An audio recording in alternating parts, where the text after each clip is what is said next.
Mateus, capítulo de número 18, versículo 21.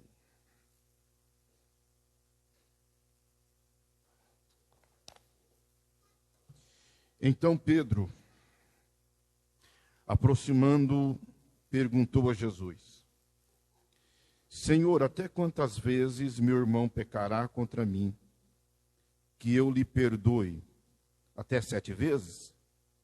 Jesus respondeu: Não digo a você que perdoe até 7 vezes, mas até 70 vezes 7. Por isso o reino dos céus é semelhante a um rei que resolveu ajustar contas com seus servos, e passando a fazê-lo, trouxeram-lhe um que lhe devia 10.000 talentos. Não tendo ele, porém, com que pagar, o senhor desse servo ordenou que fossem vendidos ele, a mulher, os filhos e tudo o que possuía, e que assim a dívida fosse paga. Então o servo, caindo aos pés dele, implorava: Tenha paciência comigo, e pagarei tudo ao senhor. E o senhor daquele servo, compadecendo-se, mandou-o embora e perdoou-lhe a dívida. Saindo, porém, aquele servo, encontrou um dos seus conservos, que lhe devia 100 denários. Agarrando-o, começou a sufocá-lo, dizendo: Pague-me o que você me deve. Então o seu conservo, caindo aos pés dele, pedia: Tenha paciência comigo, e pagarei tudo a você. Ele, porém, não quis. Pelo contrário, foi e lançou na prisão até que saldasse a dívida. Vendo seus companheiros o que havia acontecido, ficaram muito tristes e foram relatar ao seu senhor tudo o que havia acontecido. Então o senhor, chamando aquele servo, lhe disse: Servo malvado, eu lhe perdoei aquela dívida toda porque você me implorou. Será que você também não devia ter compaixão do seu conservo, assim como eu tive compaixão de você? Indignando-se, o senhor entregou aquele servo aos carrascos, até que ele pagasse toda a dívida. Assim também, o meu Pai que está no céu fará com vocês, se do íntimo não perdoarem cada um a seu irmão. Amém, meus irmãos? Queridos irmãos, nesta noite, mais uma vez eu vou falar sobre uma parábola na minha Bíblia, que é a minha versão, a Nova Almeida atualizada, traz por título a parábola do servo que não quis ou que não queria perdoar. Então, pelo título, os irmãos sabem que nós vamos nesta noite falar sobre perdão. Sempre que nós estudamos uma parábola, nós temos que perguntar por que Jesus contou essa parábola. O contexto imediato anterior, que é do versículo 15 ao versículo de número 19, Jesus está falando sobre como nós devemos tratar um irmão que peca. E o texto do versículo 15, a seguir, o Senhor Jesus, ele diz que quando um irmão pecar contra nós, é para nós primeiro ir ter com ele, falar com ele. Se ele nos ouvir, nós ganhamos o irmão. Se ele não ouvir, nós devemos chamar 2 ou 3 testemunhas e conversar com ele novamente. Se ele não ouvir, então nós trazemos para a igreja. E se ele continuar endurecido e não quiser ouvir o ministério, a igreja, então ele deve ser considerado como gentil ou publicano, e ele deve ser desligado do rol de membros. E a Bíblia diz então que tudo que você desligar na terra será desligado no céu, e tudo que a igreja ligar na terra será ligado no céu. Então Jesus está dizendo que aquele que peca contra alguém e não quer ouvir, não quer reconciliar, esta pessoa deve ter uma disciplina, que é o desligamento dela até que haja arrependimento na vida dela. Aí Pedro faz uma pergunta para Jesus, que é o versículo 21 que nós lemos. Senhor, então, até quantas vezes eu tenho que perdoar o meu irmão? 7 vezes? Pedro ele faz 2 perguntas então. A primeira pergunta é: quantas vezes eu devo perdoar o meu irmão? E a segunda pergunta é até uma afirmação, não apenas uma indagação. 7 vezes? Por que Pedro ele faz essa pergunta e por que ele fala o número 7? Aí nós temos que conhecer a cultura da época. A cultura da época em que os rabinos ensinavam, eles ensinavam que deveria perdoar uma pessoa no máximo 3 vezes. A partir da 4ª vez, você não deveria mais perdoar o ofensor. William Parcray, no seu comentário bíblico, ele cita 2 rabinos da época, tanto o rabino José ben Hanina, quanto também o rabino José ben Yeshuda. E eles diziam, o José ben Hanina dizia que o máximo de vezes que você deveria pedir perdão para alguém era 3 vezes. E o rabino José ben Rejuda, ou Rehuda, ele dizia que você deveria perdoar alguém 1 vez, 2 vezes, 3 vezes, mas a partir da 4ª vez você não deveria mais perdoar. Em que eles baseavam esta palavra deles? Primeiro eles baseavam em Jó. O livro de Jó, capítulo de número 33, versículo de número 29 e 30, diz assim: eis que Deus faz tudo isso 2 ou 3 vezes no seu trato com o ser humano, para reconduzir da cova sua alma e iluminá-lo com a luz do vivente. Aqui, o autor está dizendo que Deus, por 3 vezes, ele fala com o homem para salvar o homem, para trazer o homem ao arrependimento. E eles baseavam também a palavra deles no livro de Amós. Quando você lê Amós, capítulo 1, versículo de número 3, nós vamos ver aqui a ameaça de Deus à nação da Síria. E diz assim o versículo 3: assim diz o Senhor, por 3 transgressões de Damasco, sim, por causa de 4 não suspenderei o castigo. O que está dizendo Deus? Olha, por 3 vezes eu perdoaria, mas por causa da 4ª vez, eu não vou suspender o castigo. Nós vemos isso no versículo 3, Deus falando sobre Síria. Nós vemos no versículo 6, Deus falando sobre a Filistia. Depois no versículo 9, Deus falando sobre Tiro. No versículo 11, Deus falando sobre Edom, repetindo as mesmas palavras. No versículo 13, Deus falando sobre Amon. Depois capítulo 2 de Amós, versículo 1, Deus fala sobre Moabe. Versículo 4, Deus fala sobre Judá. E versículo 6, Deus fala sobre Israel. As mesmas palavras. Assim diz o Senhor: por 3 transgressão de Israel, sim, por causa de 4 não suspenderei o castigo. Então eles, baseando nesses textos que eu acabei de dizer, eles diziam que o máximo que você deveria perdoar alguém era 3 vezes. Talvez Pedro pensava que ele seria elogiado pelo Senhor ao dizer: Senhor, eu devo perdoar 7 vezes. O Senhor Jesus havia dito que os seus discípulos deveriam exceder a justiça dos fariseus, dos escribas, dos anciões. Então, quando ele fala 7, ele está excedendo a justiça. É mais que o dobro de vezes que eles ensinavam que deveria perdoar.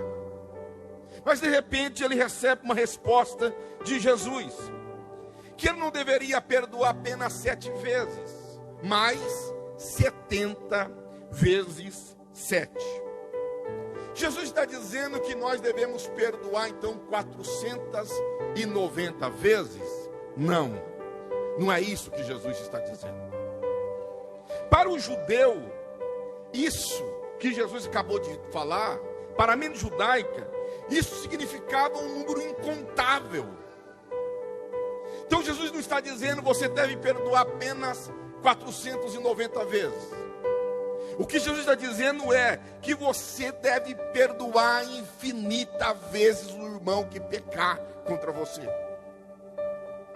Então Jesus não está dando um número, aqui não é questão de matemática. Aqui não é questão de você fazer conta quantas vezes meu irmão pecou contra mim. 500 vezes, então já não tem que perdoar mais ele. Não. Na mente judaica, 7 é o número da perfeição. 7 vezes 10, 70, o número inteiro. Então Jesus está dando um número infinito. Vocês têm que perdoar infinitas vezes aqueles que pecam contra vocês. E então, Jesus ele começa a dizer como tem que ser a questão do perdão no reino de Deus.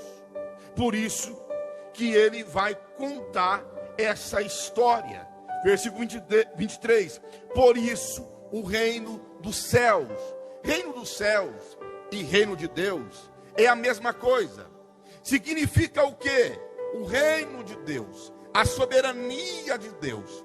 Então os súditos desse reino é aquele que é manso no sentido que aceita a autoridade do outro. Então no reino de Deus ou no reino dos céus é o mesmo significado na Bíblia, ainda que tem alguns teólogos que tentam encontrar alguma diferença, mas é a mesma coisa. Jesus está dizendo que no reino dele as coisas não são como no mundo. Olha, aqui os vossos líderes, Jesus está dizendo, os anciões, os escribas, os rabinos, os mestres, eles dizem que é até 3 vezes. Eu digo que é uma infinidade de vezes, e eu vou mostrar para vocês como é no reino de Deus. Aí ele conta esta parábola.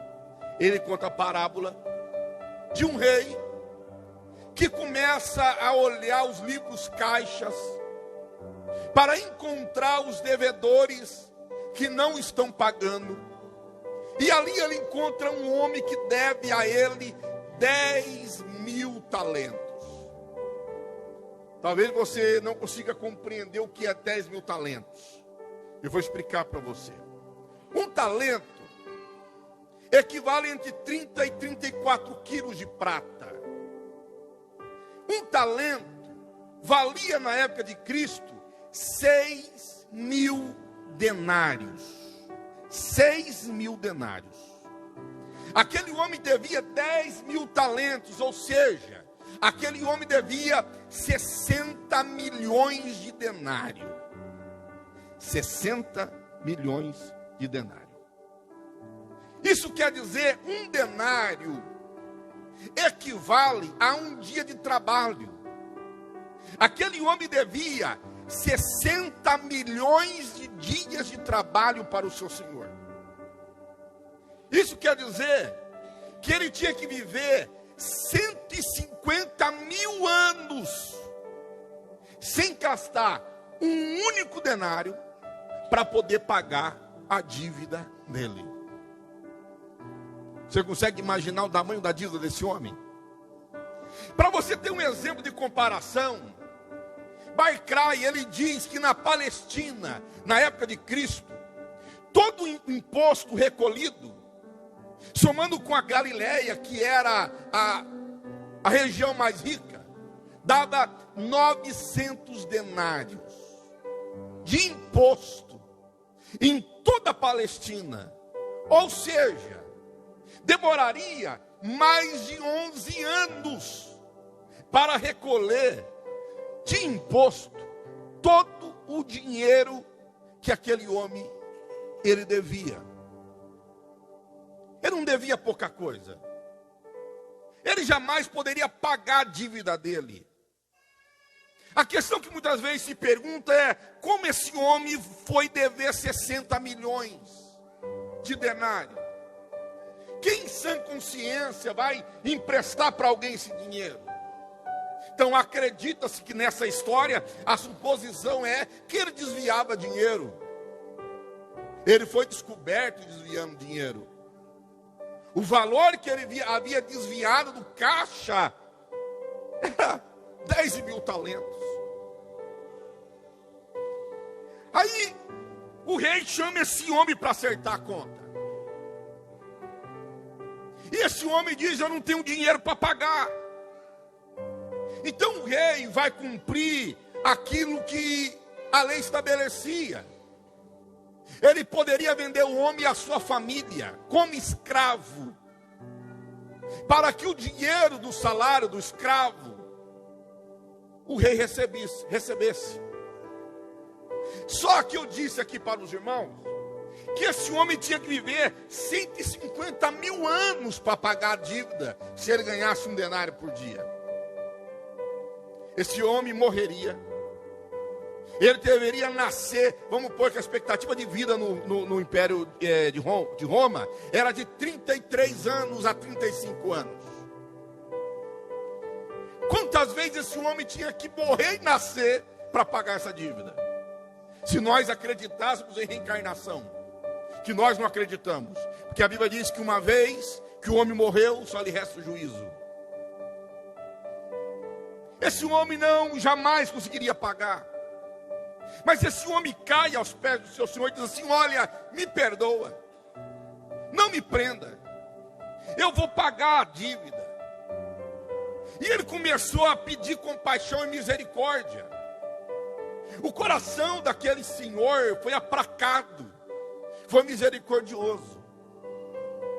Aí aquele senhor diz: não, pode ir embora, a tua dívida está perdoada. Ele sai, sem nenhuma dívida, com o nome limpo no SPC Serasa, não deve mais nada para ninguém. Quando ele está saindo, parece-me que ele sai e ele parece que vai procurar quem está devendo para ele, ou ele encontra no meio do caminho alguma coisa. Ele está andando e ele encontra alguém que lhe deve 100 denários. Ele devia 10 mil denários, ou 10 mil talentos, 60 milhões de denários. Ele encontra um que lhe deve 100 denários, 100 dias de trabalho. Isso é tão interessante que eu fiz a conta. Eu falei: vou fazer a conta para me entender. O que aquele homem devia era 100 denários. O que o outro devia era 60 milhões de dias de trabalho. O outro, 100 dias de trabalho. Isso equivale que para cada dia que aquele conservo devia, aquele outro devia 540 mil dias de trabalho. O que é um dia perto de 540 mil dias? Só que ele encontra o seu conservo, e o seu conservo faz o mesmo gesto que ele fez diante do rei: pede misericórdia. Mas a Bíblia deixa claro, e é bem forte no grego aqui, que diz que ele sufocava. Diz o versículo de número 28, agarrando, começou a sufocá-lo. No grego você me dá licença, Adriano? Se ele pegasse aqui, ó, e apertasse, sufocando, como é que chama isso aqui? Uma chave de braço. Deus abençoe. E ele ia arrastando o homem, sufocando o homem, enganando o homem. A visão no grego do texto é muito claro. Você vai me pagar. Ia puxando ele, agarrando pelo pescoço, sufocando, enforcando. O homem dizia: tem misericórdia, tem misericórdia. Ele diz: não vai ter misericórdia não. Jogou ele dentro da prisão. Mas aí os companheiros daquele homem que foi lançado na prisão viu aquilo e ficou triste. Falou: mas ele foi perdoado de 60 milhões de denários, 10 mil talentos. Ele não pode perdoar 100 denários. foram falar para o rei. Então aquele senhor, ele chama esse seu servo e diz assim: você é muito mau. Eu lhe perdoei toda a sua dívida. E você não poderia perdoar também o seu conservo? Agora, você vai ser preso. Vou te colocar na mão dos atormentadores. Outras versões do carrasco. Outras versões do verdugo. Até que você pague a dívida. Qual é a aplicação da parábola? A aplicação da parábola é o seguinte: primeiro, que Deus nos perdoou de uma dívida impagável. Todos nós que estamos aqui fomos perdoados por Deus e nós aceitamos a Cristo como nosso Salvador. E a nossa dívida era impagável. É lógico que o texto, Jesus está usando uma hipérbole, um exagero, porque jamais naquela época alguém ia dever 10 mil talentos. Então Jesus está usando um exagero para mostrar que a nossa dívida também com Deus era impagável. Que nós, pelos nossos méritos, pela nossa força, pela nossa capacidade, nós não conseguiríamos pagar a nossa dívida. É por isso que esse homem levaria 150 mil anos para pagar, e ele então não conseguiria, já que a expectativa de vida no Império Romano na época era de 33 a 35 anos. Então a primeira lição que o Senhor nos ensina é que a nossa dívida era impagável. Então a segunda aplicação é que toda a dívida dos homens contra nós não chega nem perto da dívida que Deus nos perdoou. Todos nós um dia pedimos misericórdia para Deus, para sermos perdoados, e Deus nos perdoou. E muitas vezes nós olhamos para a dívida do nosso irmão contra nós, pelo pecado que ele cometeu contra nós, e nós achamos o cúmulo do absurdo. E nós achamos que é muito grave o que ele cometeu contra nós. Pode até ser. Mas o que Jesus ensina é que aquilo que o meu irmão cometeu contra mim não chega nem perto daquilo que eu havia cometido contra Deus, e ele me perdoou. E se Deus me perdoou da minha ofensa contra ele, por que eu não hei de perdoar a ofensa que o meu irmão praticou contra mim? Terceira lição é que a medida padrão para nós perdoar os nossos devedores não é humana, não é terrena, mas é divina. O versículo 22, quando Pedro ele faz uma conta, ele usa um padrão humano. O padrão humano é 3 vezes, mas eu sou muito bom de coração, eu vou perdoar 7 vezes. O Senhor Jesus diz: não. O padrão para perdoar o seu próximo não é terreno, é um padrão divino. Por isso que ele diz assim: o reino dos céus é semelhante. Eu quero ser bom que nem o irmão Armando, que perdoou todos os seus ofensores. Então a medida que eu vou usar para perdoar o irmão Nivaldo é a medida que eu admiro no irmão Armando. O Senhor diz: não. A medida que você tem que usar para perdoar o teu irmão não é humana, é divina, é do céu, é do alto. Então, assim como Deus me perdoou de uma dívida impagável, eu devo perdoar o meu irmão da sua dívida e da sua falta contra mim. Então a medida do perdão que nós devemos ter não é a medida humana.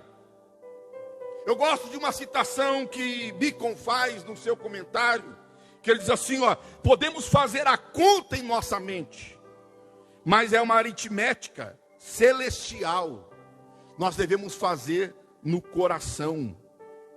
Hendrickson, no seu comentário, diz: Ele faz isso para mostrar que o espírito do genuíno perdão não conhece fronteiras. É um estado de coração e não uma matéria de cálculo. O perdão não é questão de cálculo. Ele já fez tanta coisa contra mim, eu já perdoei tantas vezes. Não interessa quantas vezes você perdoou. Você tem que continuar perdoando quem te ofendeu. Não importa se foi uma, se foi duas, se foi três, se foi 10, se foi 20, se foi 1000. Não interessa. É interessante que Broadman, eu estou citando alguns autores de comentários bíblicos. Esse comentário Broadman você não encontra mais. Eu comprei no sebo, mas é uma coisa que foi publicada no ano de 83, saiu de linha há muitos anos que não é publicado. Mas ele fala que o verdadeiro significado da resposta de Jesus, para você entender, você tem que lembrar de Lameque em Gênesis capítulo 4, versículo 23 e 24. Porque lá ele diz assim, olha, ele conta para as suas mulheres, eu matei um homem por me ferir, e um mancebo por me pisar. Se Caim há de ser vingado 7 vezes, eu serei vingado 70 vezes 7. Então ali na palavra de Lameque, a vingança é infindável. O Senhor diz assim, então, em vez de você ter uma vingança infindável contra o seu irmão, você deve praticar um perdão interminável. Constantemente perdoar. É fácil? Não é fácil. Eu lembro quando eu assumi a primeira igreja no ano de 2006 para pastorear. Eu congregava numa igreja, eu tive que sair dela porque eu não aguentei tanta luta e perseguição dentro daquela igreja. E eu falei para mim assim, se os heróis da fé fugiram da espada para não morrer, eu vou ficar aqui para morrer? Vou nada. E pedi autorização para o meu pastor supervisor e fui congregar em outra congregação. Mas naquela primeira igreja, aquela irmã, sabe aquela irmã que manda na igreja? Aquela pessoa, ela falou tanto mal de mim, tanto mal, que eu disse, essa mulher não é crente não. E sem ter uma noção exata do que diz a Bíblia, eu disse assim, olha, a Bíblia diz que esse que não traz o nosso costume, não é nem para nós cumprimentar. Eu parei de saudar aquela irmã com a paz do Senhor. Passou 3, 4 anos, eu assumi a igreja, Campina Grande. No meu primeiro mês de pastoreio, eu tinha que pregar numa congregação. E quando eu chego nessa congregação para pregar, era uma festa de oração, quem estava sentado lá bem na primeira cadeira? Essa irmã. Porque a igreja em que ela congregava tinha sido convidada. Quando eu vi aquela irmã, Deus falou assim, Saulo, desce e pede perdão para ela. Eu disse, não Deus, essa irmã me ofendeu tanto. Essa irmã contou tanta mentira, me deu tanto prejuízo. Deus disse, desce. O sucesso do teu ministério está em você perdoar ela. E eu já comecei a chorar. Eu desci, toquei nela e disse assim, ô irmã fulana, vamos ali conversar comigo? E ela foi. Eu quase nem conseguia falar tanto que eu chorava. Diz, me perdoa, irmã. Me perdoa, eu pequei contra a irmã. Eu deixei de cumprimentar a irmã. E não importa o que tenha acontecido, eu quero que a irmã me perdoe em nome de Jesus. É fácil? Não é fácil. Mas se nós ficarmos fazendo conta, Jesus diz, você vai ser lançado no inferno. Você tem que pensar que você foi perdoado de uma dívida muito maior do que qualquer pessoa pode lhe dever. E se você quer ter o perdão, você deve perdoar. Sabe o que nos faz a falta de perdão? Nos faz ficar doente. É interessante que o versículo vai dizer que por aquele homem não ter perdoado, ele foi entregue, versículo 34, na mão dos carrascos. A minha versão traz carrascos. Tem versões que traz atormentadores. E tem versões que traz verdugo. Torturadores. Tem várias versões. E esta palavra no grego, ela quer dizer basanistai, que é traduzido por essas palavras que eu disse. Só que a raiz desta palavra, de onde ela se origina, é do verbo passanisso, que na Bíblia Sagrada ela é usada para descrever doenças. Doenças, situações adversas.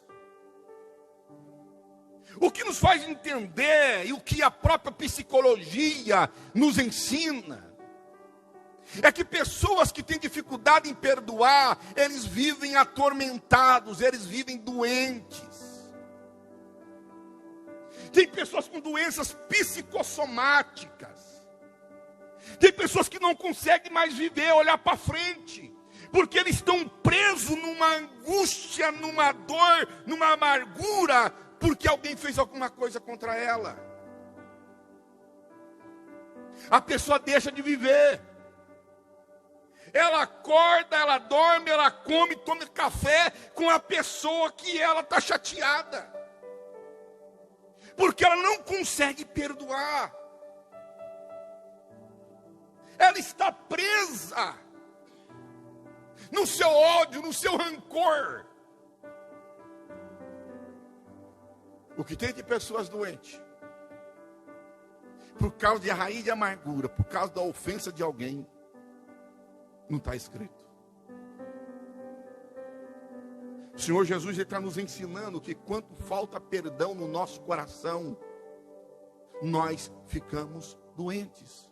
Nós somos prisioneiros.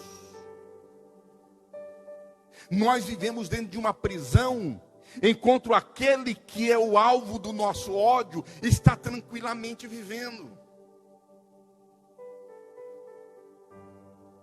Tem muita gente vivendo em prisões emocionais, porque não consegue perdoar, porque não consegue mais viver. E ele não traz prejuízo apenas para ele, ele traz prejuízo para toda a família. Aquele homem foi preso. Preste atenção, na primeira vez que o rei, que o Senhor disse, chamou ele para acertar contas, o Senhor disse assim, ó, você e sua família, todo mundo vai ser vendido. Mas uma vez que foi perdoado, quem é o único que foi preso? Só ele. A família não foi vendida. Mas a família agora está sofrendo ausência, está passando necessidade, no contexto cultural da época, em que o homem trabalhava e a mulher cuidava de casa. Não é como hoje, que uma irmã que é mãe solteira, ou que ficou viúva, ela trabalha fora, ou até as irmãs casadas, que trabalham fora, compartilha a responsabilidade do lar com o marido, ambos trabalham, ambos ajudam. Não, naquele tempo era bem específico, o homem era o sustentador, o provedor do lar, a mulher cuidava do lar. Imagine esta família, a privação que ela passou, por causa de um homem que não soube perdoar. Quando uma pessoa é rancorosa, está com rancor dentro do coração, ela não faz mal apenas para ela, ela faz mal para toda a família. Vai ter uma festa de família. Ah, não, nós não vamos lá porque fulano vai estar lá. Não é assim que funciona? Não. Priva os filhos, priva a esposa, ou priva o marido, porque se eu lá, fulano vai estar lá. E aquele fulano, ai, me dá vontade de torcer o pescoço dele. E a família começa a sofrer o isolamento social. Fica sofrendo debaixo de uma carga emocional terrível, por causa de alguém que não quer perdoar. Ele não traz problema apenas para a família, Ele traz problema também para aqueles que estão próximos a Ele. Porque ninguém consegue ficar do lado de alguém rancoroso. Ou consegue? Você consegue ficar perto de alguém rancoroso? Há pessoas que cada 10 palavras que ele fala uma contra aquele que ele tem ódio. Você está passando anos, passando meses, passando dias, e a mesma coisa. Quem quer ficar perto de uma pessoa dessa? Que quando você encontra ela na rua, ela já vai falar do fulano que ela tem ódio, que ela não quer perdoar. É terrível, é ruim. Você não quer ficar perto de uma pessoa dessa. Então, a pessoa rancorosa, a pessoa que não perdoa, ela faz mal para ela faz mal para a família, ela faz mal para aquelas que estão ao redor. Diz que os amigos viram e ficaram tristes. Agora, preste atenção, que Jesus mostra que o perdão, ele não pode ser um perdão da boca para fora, mas um perdão que vem do íntimo. Versículo de número 35, o Senhor diz assim: assim também o meu Pai que está no céu fará com vocês, se do íntimo não perdoarem cada um a seu irmão. O perdão tem que vir de dentro, do íntimo, do coração. Jesus que não estava ensinando um perdão indiferente, um perdão superficial. Aquele perdão, então eu te perdoo, mas você encontra alguém ali e já fala mal do irmão que você perdoou. Perdoar não é ter amnésia, porque nós somos homens. Mas perdoar é você lembrar sem sofrimento, sem peso, sem angústia. Porque quando você libera o perdão do coração, pode ser que em algum momento você lembra daquilo que a pessoa fez, mas você olha para ela não com raiva, você ora com amor, você olha com amor, com compaixão, com sentimento de irmão. Queridos, quando nós vamos para a Bíblia, e nós vamos ver como Deus nos perdoou. A Bíblia diz em Hebreus 8:12, que Deus, Ele não lembra mais das nossas iniquidades, das nossas transgressões. Quando Deus te perdoa, Ele não lembra mais, Ele esquece. A Bíblia ainda diz em Miqueias 7:19, que Deus pega o nosso pecado perdoado e lança na profundeza do mar. E vai dizer ainda em Isaías 44:22, que Deus, Ele simplesmente apaga as nossas transgressões. Perdão que nós alcançamos, e que muitas vezes nós não queremos dar para o irmão que nós achamos que excedeu no seu erro contra nós. Às vezes eu vejo pessoas, eu conheço uma pessoa em particular, que depois de uma idade avançada, já está chegando aos 50 anos, vive uma vida aos trancos e barrancos, porque não consegue perdoar o pai, porque o pai lhe bateu, porque o pai corrigiu demasiadamente, e não consegue liberar o perdão. E Jesus deixa bem explícito aqui aquilo que ele já havia dito lá em Mateus 6:12, na oração do Pai Nosso, que a condição para nós sermos perdoados por Deus é nós perdoarmos o nosso irmão. Se você não perdoa, a tua oração não sobe desse teto, meu irmão. Se você não perdoar, o seu lugar não é no céu, o seu lugar é na prisão. Se você não perdoar, o Espírito Santo não vai ter comunhão contigo. Porque para eu ser perdoado, eu tenho que perdoar. Então como eu posso justificar que eu fui perdoado se eu não perdoo meu irmão? Como eu posso dizer que o Senhor me perdoou? Como eu posso dizer que eu falo com Deus, Deus me ouve, se eu não perdoo o meu irmão que está do meu lado, que eu estou vendo? João diz assim: como vocês dizem que conhece a Deus, que ama a Deus, se você aborrece o teu irmão que está do teu lado, que você vê, e Deus você não vê? Não existe vida com Deus sem a manifestação do perdão na nossa vida.